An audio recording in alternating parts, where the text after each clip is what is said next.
Hey guys, Assalamualaikum. It's me Nina and welcome back to Nina Story. Kisah hari ni sebenarnya sangat menarik untuk Nina share dengan korang. Yang mana dulu ni ada satu kejadian yang sangat kontroversi terjadi dekat Amerika. Ada satu kes pembunuhan yang terjadi, tapi seramai 37 orang saksi, tak ada seorang pun yang nak ambil tindakan. So ramailah yang petikai kenapa diorang ni tak take action dengan cepat. Kenapa diorang biarkan mangsa tu sampai meninggal dunia. Yang jadi saksi tu bukan sikit guys, tapi 37 orang. Tak tahulah mana sensitivity diorang ni sebagai seorang manusia. Okey, jom Nina cerita dekat korang macam mana kejadian ni boleh terjadi.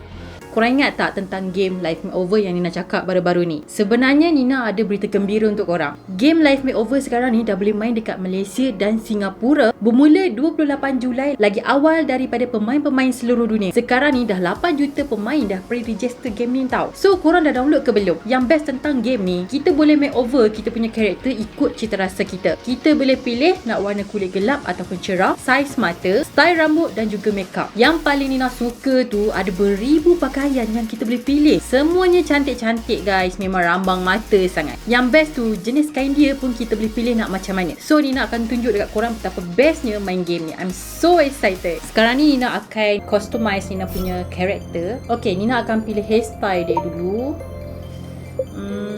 Macam cute sebab dia punya hairstyle pun banyak tau. Yang ni pun cute juga. Panjang rambut dia. Yang this one. Dia macam ada ikat-ikat dandan macam tu kan. Okay, so Nina akan pilih dress dia pula. Yang ni ada flower lagi. This one is cute. Yang ni Nina suka. Okay, Nina pilih yang ni je. And then kita akan pilih dia punya kasut lah. Kasut dia okay. Ni macam sesuai sebab dia pakai dress labuh kan. Macam cantik sangat. Okay, and then Nina akan pilih dia punya accessory pula. Wah, banyak. Dia ada topi.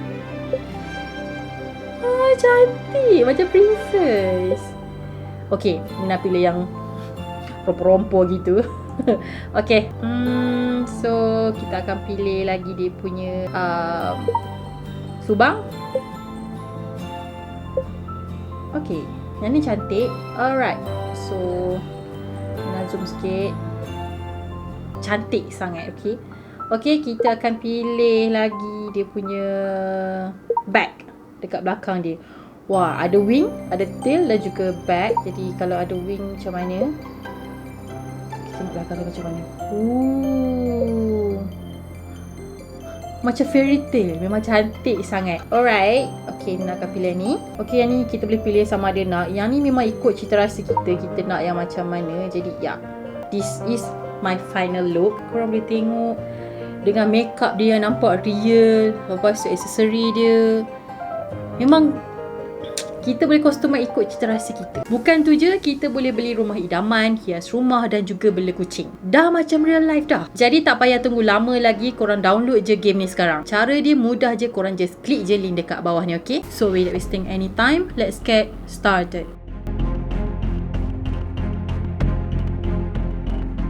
Kejadian ni terjadi dekat seorang wanita yang bernama Kitty berusia 28 tahun. Jadi dia ni masih lagi muda guys. Jadi Kitty ni telah menjadi seorang mangsa pembunuhan dan tak ada siapa pun saksi yang nampak kejadian tu ambil action dengan lebih cepat. So Nina akan cerita sikit lah dekat korang tentang latar belakang si Kitty ni. Kitty ataupun nama sebenar dia adalah Catherine Susan yang telah lahir di Brooklyn, New York pada 7 Julai 1935. Parents dia pula bernama Vincent dan juga Rachel. Kitty sebenarnya anak sulung daripada 5 orang adik-beradik dan dia telah pun graduate dekat sekolah tinggi Prospect High. Masa dia dekat sekolah tinggi dulu, dia adalah seorang pelajar yang baik dan dia juga telah diundi menjadi sebagai pelajar kelas kite art masa dia senior dulu. Pada tahun 1953, mak dia telah ternampak ada satu kejadian pembunuhan dekat jalanan. So mak dia jadi trauma dan takut. So dia pun terfikirlah tentang keselamatan diri dia dan juga anak-anak dia yang lain. Lepas daripada kejadian tu, satu family diorang ni telah berpindah ke New Canaan. Tapi pada masa tu Kitty dia tak ikut dan dia tinggal dekat New York City dan bekerja sebagai seorang setiausaha dekat sebuah company insurans. Bila waktu malam pula dia bekerja dekat bar sebagai pelayan bar dan akhirnya dia telah dinaikkan pangkat jadi pengurus pula. Lepas dia dah naik pangkat sebagai seorang pengurus, barulah dia pindah ke Queens. Macam yang Nina cakap awal-awal tadi kan, kes ni paling kontroversi dan famous dekat New York. Sebab kenapa kes ni famous bukan disebabkan si pelaku tu susah nak tangkap ataupun macam mana cara dia dibunuh, bukan. Tapi punya ramai saksi yang nampak kejadian tadi, tapi tak ada seorang pun yang take action dengan cepat. Masing-masing macam tolak aku kau. Padahal kalau diorang call polis ataupun ambulans tepat pada masanya, Kitty tadi mungkin akan boleh diselamatkan dan nyawa dia takkan tergadai. That's why lah pihak media telah memviralkan kes ni dan diorang persoalkan kenapa ramai saksi yang tak kisah. Kenapa? Disebabkan kejadian ni jugalah wujud terms baru dalam psikologi, iaitu bystander effect dalam buku psikologi. Jadi bystander effect ni bermaksud kesan pemerhati di tempat kejadian. Kalau nak diterangkan lebih mendalam, apa action si pemerhati tadi yang ada dekat kawasan kejadian pada masa tu? Adakah diorang ni akan tolong mangsa kalau benda tu terjadi dekat tempat awam ataupun tempat public? Tapi hakikatnya kalau kejadian tu jadi dekat tempat orang ramai, kesan diorang nak tolong mangsa tu mungkin akan lagi berkurang. Sebab apa? Sebab diorang fikir mungkin ada orang lain yang akan bertindak, mungkin akan ada orang lain yang akan call pihak polis ke ambulans macam tu. Jadi kita akan terus jamlah kepada kronologi hari kejadian. Kejadian ni terjadi pada awal pagi, iaitu pada pukul 2.30 pagi, iaitu pada 13 Mac tahun 1964 di Queens, New York. Masa tu Kitty ni dari tempat kerja, iaitu dekat bar, dan dia nak balik ke rumah. Rumah dia pula adalah sebuah rumah apartment dan dia tinggal dengan seorang housemate dia yang bernama Mary Ann. Jadi apartment diorang ni dekat tingkat 2 di Kew Gardens. Perjalanan dia nak balik daripada bar tu ke rumah dia mengambil masa 45 minit menaiki kenderaan. Jadi masa dia dekat sebuah traffic light tu, dia tak perasan ada satu kereta ni yang follow dia tau. Jadi kereta ni telah follow Kitty tadi sampailah dekat rumah dia. Dia sampai dekat rumah dia around pukul 3 suku pagi macam tu, dan dia pun parking lah kereta dia. Kereta yang follow dia tu pula berhenti dekat hentian bas yang dekat kat situ. Kereta yang follow dia tadi tu dipandu oleh seorang lelaki yang bernama Winston yang berusia 29 tahun. Jadi Winston ni dah pun berkahwin dan dia ada 3 orang anak. Kalau ikut dalam rekod polis, dia memang tak ada rekod jenayah sebelum ni. Bila Kitty ni keluar daripada kereta dia dan dia berjalan nak menuju ke rumah dia lah kan, Winston tadi ikut dia dan tikam Kitty ni dari belakang sebanyak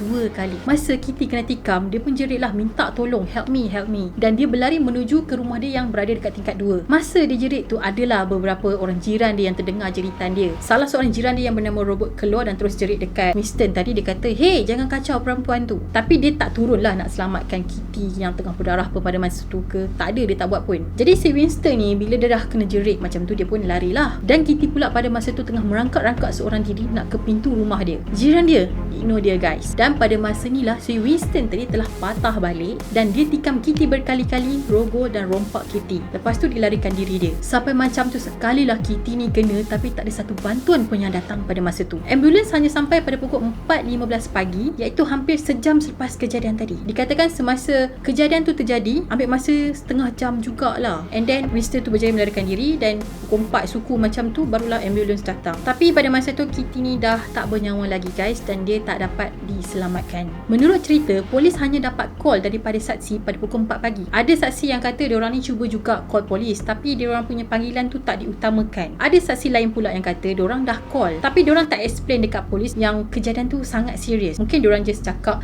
hello polis, saya nak report ada orang serang seorang perempuan ni. Jadi macam tu lah kot, diorang tak explain kata perempuan tu kena tikam, dah berdarah ke apa, diorang tak cakap macam tu. Dan ada pula saksi-saksi lain yang mengatakan diorang nak call polis tapi diorang terfikir mungkin ada orang lain yang dah call polis, jadi diorang tak nak call. Seminggu lepas dari kejadian tu, polis dapat call yang si Winston ni tengah rompak orang lain pula. Bila polis tahan dia, diorang geledah dia punya kereta, diorang jumpa ada TV dalam beg dia. Kemudian Winston ni pun mengakulah yang dia sebenarnya dah curi banyak kali dah, cuma tak pernah terkantoi lagi lah ataupun tak pernah kena tangkap dengan polis. Masa Winston dalam tahanan polis, dia mengaku dekat polis yang dia dah bunuh dan cabur 2 orang perempuan atau pemangsa yang sebelum ni yang bernama Annie dan juga Barbara. Korang bayangkan macam mana boleh tak terkantoi. Kemudian dia telah dijatuhkan hukuman penjara seumur hidup pada tahun 1967. Akhirnya Winston tadi telah meninggal dalam penjara ketika dia berusia 81 tahun pada 28 Mac tahun 2016. Jadi selepas kejadian ni terjadi hampir 2 minggu, newspaper New York telah mengeluarkan satu artikel pasal kejadian ni dan artikel ni telah mencetuskan kontroversi. Dalam artikel tu mengatakan seramai 37 orang saksi nampak kejadian ni tapi tak ada seorang pun yang call polis. So selepas keluarnya artikel ni, orang-orang luar mula ambil perhatian tentang kejadian ni dan sekaligus menyebabkan kes ni telah viral dekat New York. Ramai orang yang menganggap kehidupan orang dekat bandar ni kan, jenis yang tak berhati perut, tak suka masuk campur hal-hal orang, terutamanya melibatkan nyawa seseorang. Dan diorang anggap orang bandar ni jenis suka yang bersendiri dan suka buat hal sendiri. So benda-benda ni menyebabkan diorang ni tak ada nilai kemanusiaan dalam diri. Ada beberapa orang ahli psikologi yang telah menjalankan penyelidikan tentang kejadian ni. So dari sinilah bermulanya istilah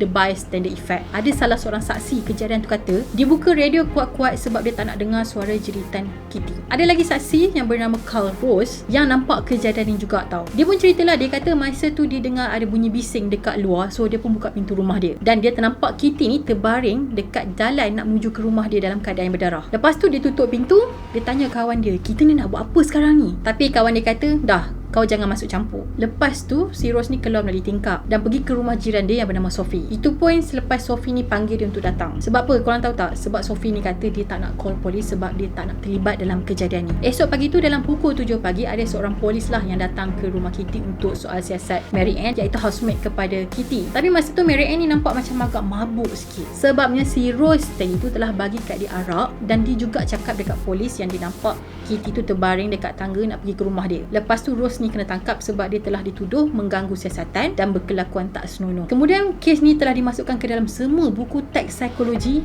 dekat UK dan juga US, dan diorang telah menjadikan jiran-jiran Kitty tadi tu sebagai contoh. Selepas dari kejadian ni juga, pihak polis telah mencipta nombor darurat iaitu 911 ataupun 911 kalau ada orang perlukan bantuan ataupun diorang ni nak dibuat apa-apa. Gila juga diorang ni selfish sangat sebab macam diorang tak nak masuk campur langsung. Even benda tu memang melibatkan nyawa orang dan orang tu perlukan bantuan. Tapi kalau sekarang ni, tolong tu dah jadi nombor 2. Yang penting rakam and then viral dulu. Dunia kita ni dah sakit guys. Nyawa orang pun diorang jadikan konten semata-mata untuk famous.